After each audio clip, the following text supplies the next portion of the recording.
Conor McGregor is not just the biggest name in the UFC, he's quite possibly one of the biggest superstars on the planet. He's a true Irishman, loves his country, and in the last couple of days he's made a stand against the insanity of uncontrolled mass migration here in Ireland. He's put out a couple of insane tweets that he hasn't deleted yet. We're going to look at these tweets, we're going to look at the story behind the tweets, and we're going to talk about the importance of what can happen if Conor holds strong, doesn't delete these tweets, and doubles down on these scumbags, because that's exactly what they are. Spicy video. Before we get started, I have a channel over on Rumble. If you're not following me, go over there, because these are the type of conversations that can get me banned. I'd appreciate that. Maybe like, subscribe, share, all that sort of stuff. So a quick backstory on this whole situation. We have the murder of a young girl called Aisling Murphy here in Ireland. Beautiful young girl, her whole life is in front of her, ripped and torn away by one of the many unvetted migrants that have entered the country. Joseph Pushka. I guess that's what we're calling him. He was a Roma gypsy. It doesn't really matter where he's from. Our towns and our cities are being flooded with mass uncontrolled migration. We're not allowed to speak about it.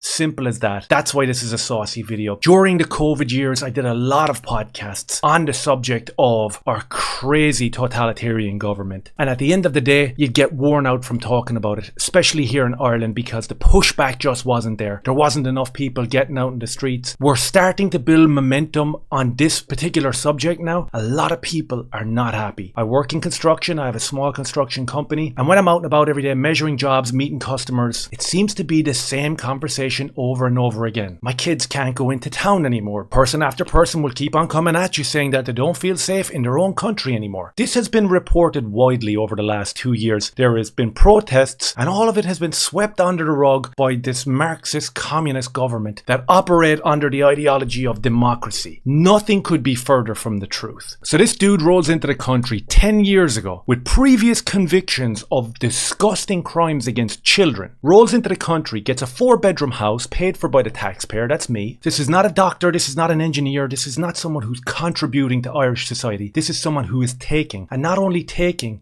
laughing about it. And to show how much respect that he has for the country that gives him refuge, he goes out and he murders one of our own people. Someone that had a long life ahead of them. Torn away, ripped away. He got sentenced last week. I don't know what he got. He got a couple of years in prison. Whatever. He shouldn't have been here in the first place. No one's talking about that. There's no feminist groups coming out talking about why was this guy allowed to be in the country with previous convictions in the same field at what he was doing here. It's disgusting. Nobody's looking into this. Nobody's asking any questions because they know they'll be shut down by the media. They know that they will be branded far right. So it's the easier option. The path of least resistance is what you take. So you stick on the I'm a male feminist t-shirt. You go out and you hold up your Free Palestine plaque, and that's your good deed done for the day. Very well and good. Except for that there's Irish people, young people getting their lives ripped away from them every day by these animals who come here and they don't want to acclimate. They don't want to be part of society. They're actually contributing nothing to society. Conor McGregor understands this, and he actually called it out in a previous tweet. So Conor McGregor was reacting to this article from the Irish Independent. They were quoting the young girl who passed away, Untimely's boyfriend. He said, "Because of you, I lost everything that I wanted in my life." Her boyfriend says, as this vile animal asks his interpreter to stop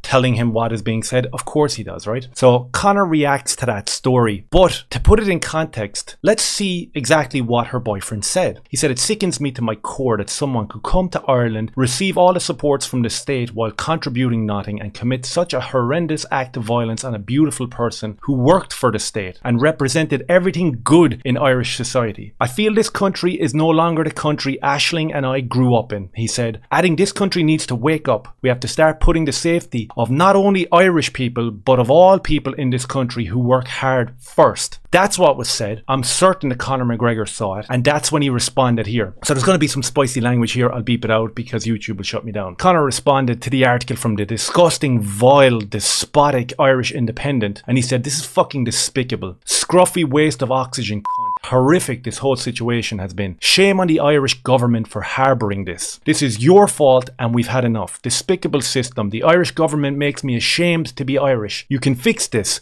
No problem. It is a war then, and God is with us.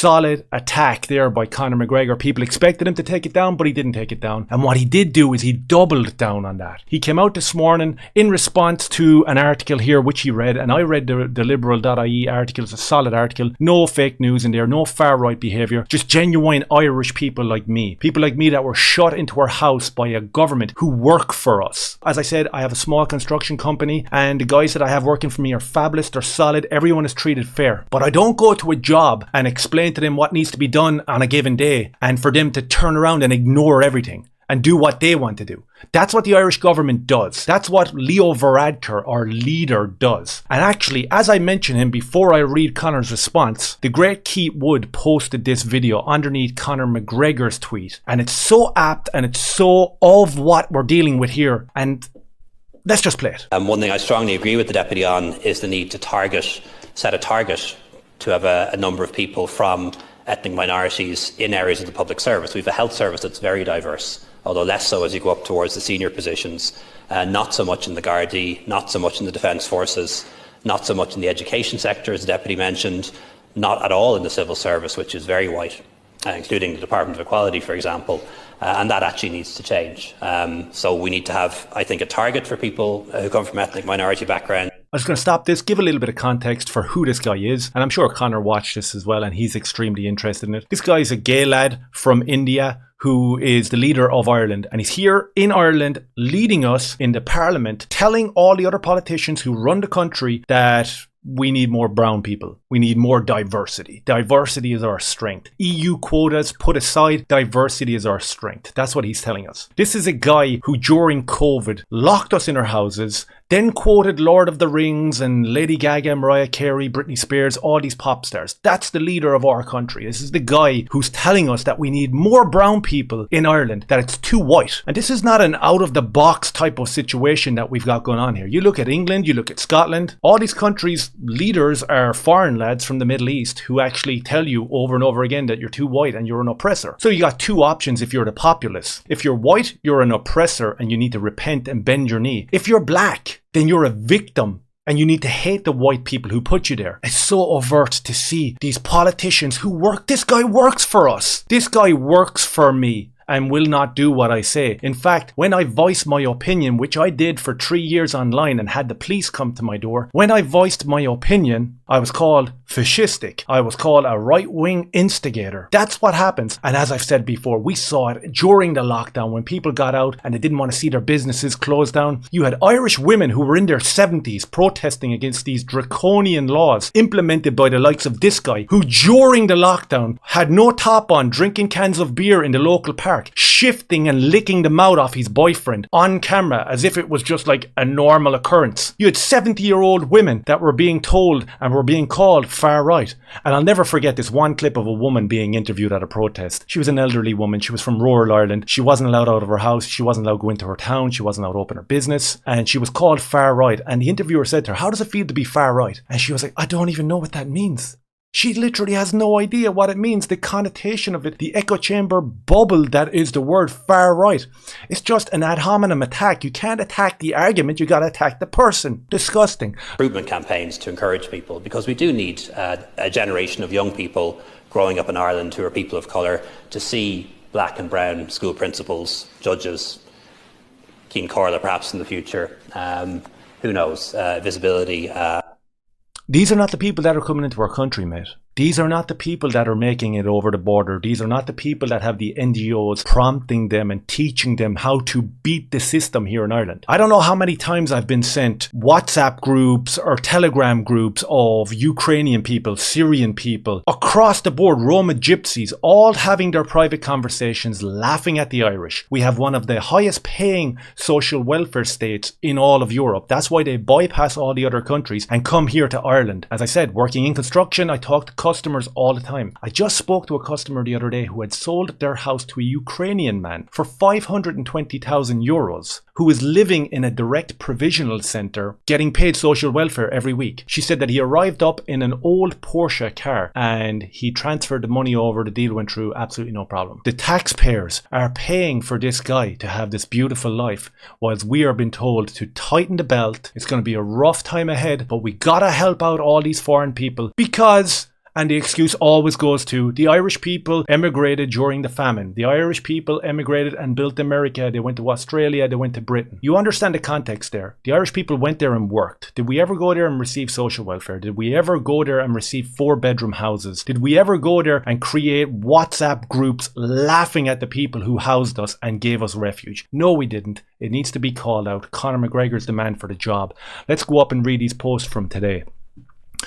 I'll say it. Boom. Full stop. So he's doubling down here. What sort of ridiculousness was it to allow that sort into our country? Ireland is not a revolving door, nor even attached to another nation. It is a standalone island among the greatest of all God's beautiful creations. We are awaiting an announcement of the new system, and he has tagged our House of Parliament in it. And let this be no slight on the many hard-working, honest families who migrate to Ireland and contribute greatly to our society. A new system must be put in place now for the safety of our great country and its inhabitants. We need the removal of the danger and welcome the help. Eradicate and tighten. Ireland is God's country. We will forever be protected. Solid tweet. He seems to be sticking by it. He seems to be leaving it up there. And as I said, what does this mean for the movement? What does this mean for the safety of my children? I'm actively looking at moving out of this country because of this exact situation. And it's an amalgamation of the whole lot. When we saw the Marxist communist government kick into totalitarian tactics during COVID, it was always there. We were always told, get in the corner, shut your mouth. Even though we're working for you, we tell you what to do. What sense does that make? I just, as an employer, I can't make any sense of it whatsoever. What does it mean for Conor McGregor going forward from here? If he sticks to his guns, it means we have a loud voice speaking sense. And a lot of hard-working people across Ireland are speaking the exact same sense, and we are being silenced. Conor McGregor can be the voice for these people, along with the likes of Keith Wood. These are the people that can make a change. These are the people that can enlighten more to the plight of what's happening here. I've got 3 children now. They can't go into my local town anymore. That's done. That's done. I ventured into the local town right near the bus station last year to grab a coffee with my kid. It was like being in Somalia. It was disgusting. It was stinking. There was a smell of drugs and weed everywhere and a lot of aggressive people around. But when we speak out about it, we have the police coming to our doors if we voice our opinion on it. That's not the country I grew up in. That's not the country that Conor McGregor grew up in. And none of us want it. So if Conor ever comes across a video like this, man, I'll just say one thing. You showed the spirit of the fighting Irishman when you busted your ass all the way through Cage Warriors up into the UFC and conquered it. You showed that spirit, man. It's still there. It's still there. And it's still there in the Irish people as well. Even though it's been beaten out of us, it's still there. Thank you for speaking out on this. Let me know your thoughts down below. I appreciate you. Cheers.